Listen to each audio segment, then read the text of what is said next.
হে জগতবাসী, আজ আমি শামীম আলী চিশতি আপনাদের সামনে একটি আলোচনা নিয়ে আসলাম। সে আলোচনাটি হলো যে যাদের কোনো দোজখ ছিল না, যাদের কোনো শাস্তি ছিল না, তারা দোজখকে কামাই করে নিলেন, তারা দোজখকে নিকটে এনে নিলেন, যেই দোজখ তাদের থেকে অনেক দূরে ছিল। কিরকম?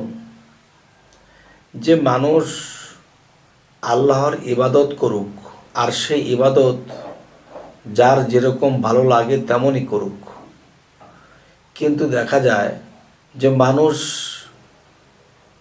না বুঝিয়া, না গুছাইয়া, নিজেকে পবিত্র না করিয়া যারা নামাজ পড়তে দাঁড়াইল, তারা দোজখকে কাছে টানিয়ে নিল। যারা না বুঝে না জেনে নামাজ পড়তে দাঁড়ায় গেল, তারা দোজখকে কাছে টানিয়ে নিল। এটা কেমন কথা?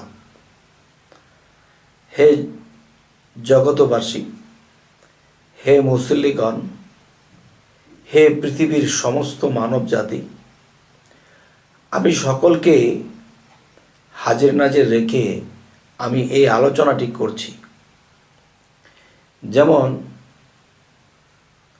যারা আল্লাহর উদ্দেশ্যে নামাজ পড়ে নাই কোনো দিন, তারা একরকম আছে।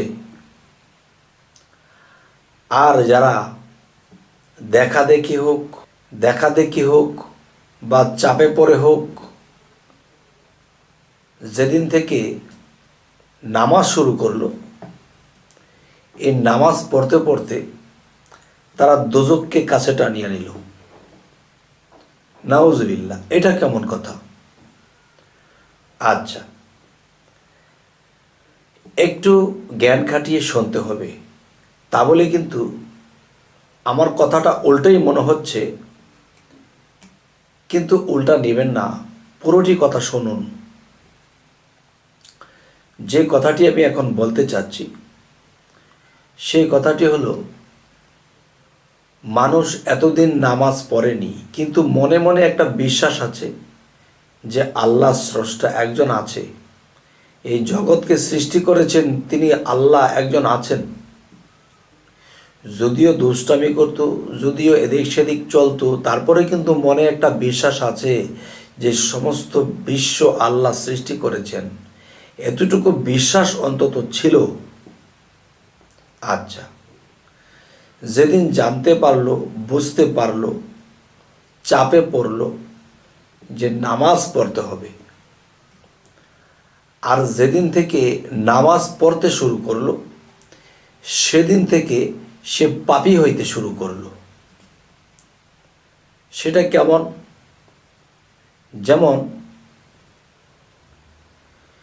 দেখা যায়, যখন নামাজে একজন ব্যক্তি দাঁড়াইল, তো হাদিস অনুসারে যে নামাজ তুমি এমনভাবে পড়ো যেন তোমার সামনে আল্লাহ দাঁড়িয়ে আছে এবং আল্লাহর কুদরতি চরণে সেজদা দিচ্ছ। আমি আল্লাহকে না দেখি, আল্লাহ আমাকে দেখে, এবং আল্লাহ আমার সামনে আছে, আমি আল্লাহর কুদরতি চরণে সেজদা করতেছি। এবং এই নামাজের মাধ্যমে আল্লাহ ব্যতীত অন্য কাউকে স্মরণ করা যাবে না, অন্য কারোর নাম মুখে বলা যাবে না, অন্য কোনো কিছু চিন্তা চেতনা আনা যাবে না। যদি আনা হয় তাহলে কি হবে?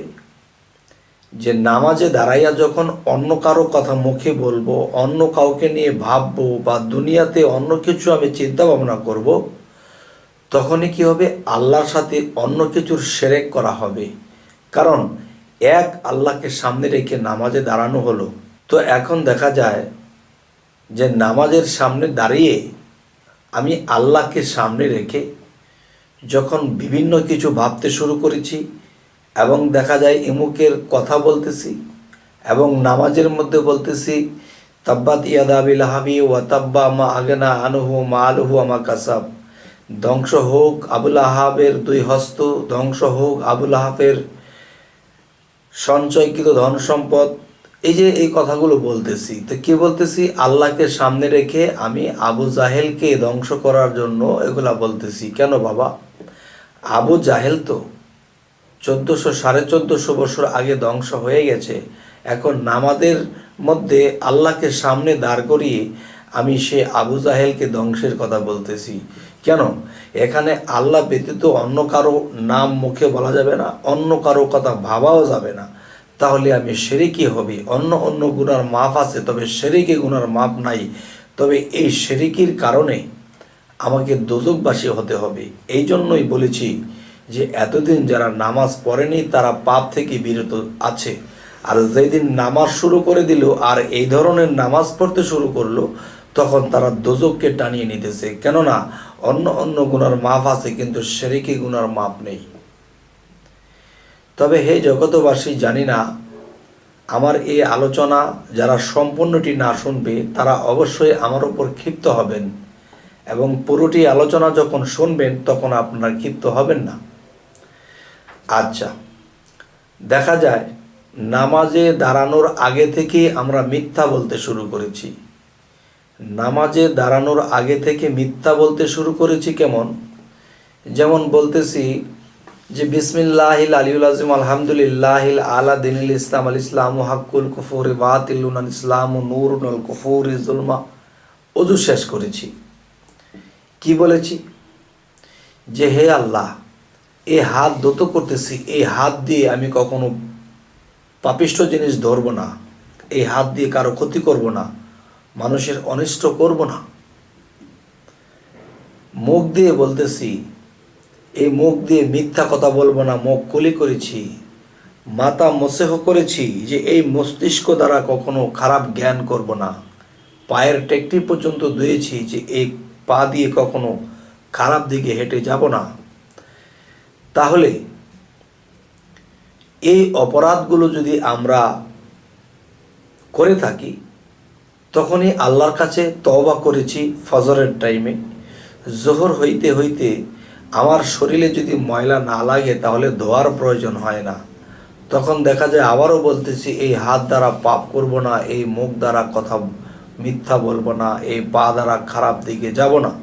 কিন্তু গিয়েছি, পাপ করেছি, পাপের ময়লা লাগিয়েছি, আবার জোহরের টাইমে বলছি, আবার আসরের টাইমে বলতেছি, আবার মাগরিবে বলতেছি, আবার এশার টাইমে বলতেছি, কিন্তু ক্ষমা চাওয়ার উপরেই আছি। তো এখন কথা হলো যে শুধু ক্ষমা চাইবার উপরেই আছি, কিন্তু আমরা একটা শিশু বাচ্চাকে যখন একটা চর থাপ্পড় দেই, মিথ্যা বললা কেন, বা আর করব না, মাপ চাইছে। দ্বিতীয়বারে যদি আবার একই ভুল করে, মাপ চাইতেছে, আর করব না। তৃতীয়বারে যদি আরেক ভুল করে, তখন কিন্তু কেউ মেনে নেবে না। তাহলে আমরা প্রতিদিন মাপ চাইতেছি, আবার সেই একই কাজগুলো করতেছি। তাহলে গেল এই সাবজেক্ট। তবে একটু আগে বলা হলো, এবং আপনারা আমার ইউটিউবের থাম্বনেলের মধ্যে যখন টোকা দিয়ে ঢুকলেন, লেখাটি পেয়েছেন কি, যে নামাজের মাধ্যমে মানুষ দোজককে কাছে টানিয়া লইতেছে। এই যে একটি কথা, এটা কি কেউ মেনে নিতে পারবে? তবে আমরা কিন্তু নিজের অজান্তে এই ভুলগুলো করতেছি, এই কাজগুলো আমরা করতেছি। তবে হে জগতবাসী, তাই বলে কি নামাজ পড়ব না? অবশ্যই পড়ব, অবশ্যই পড়ব। কিন্তু নামাজের মধ্যে আল্লাহর মেরাজ যদি হতে হয়, তাহলে কি করতে হবে? যে আমরা যখন নামাজে দাঁড়াবো, এক আল্লাহ ব্যতীত অন্য কোনো কিছু মনে করা, অন্য কারোর নাম মুখে বলা, এই হইতে আমাদের বিরত থাকতে হবে। দেখা গেছে যে নামাজের বাংলা কি? স্মরণ করা। মানুষ যখন ধ্যানে ডুবে যায়, আল্লাহকে নিয়ে ভাবতে শুরু করে, এটাও কিন্তু নামাজ। ধ্যানেতে দিদার করে আরেফগণ পাইয়াছে মানিক। তবে হে জগতবাসী, জানি না কার কেমন লাগলো, অবশ্যই আমাকে জানাবেন এই আলোচনাগুলো। যে যদি ভালো লাগে তো সামনে আরও কিছু আলোচনা আপনাদের সামনে আলোচনা করব, আর যদি ভালো না লাগে তবু আমাকে জানাবেন। তো আজ এই বলেই রাখবো। সকলেই ভালো থাকবেন। আল্লাহ হাফিজ।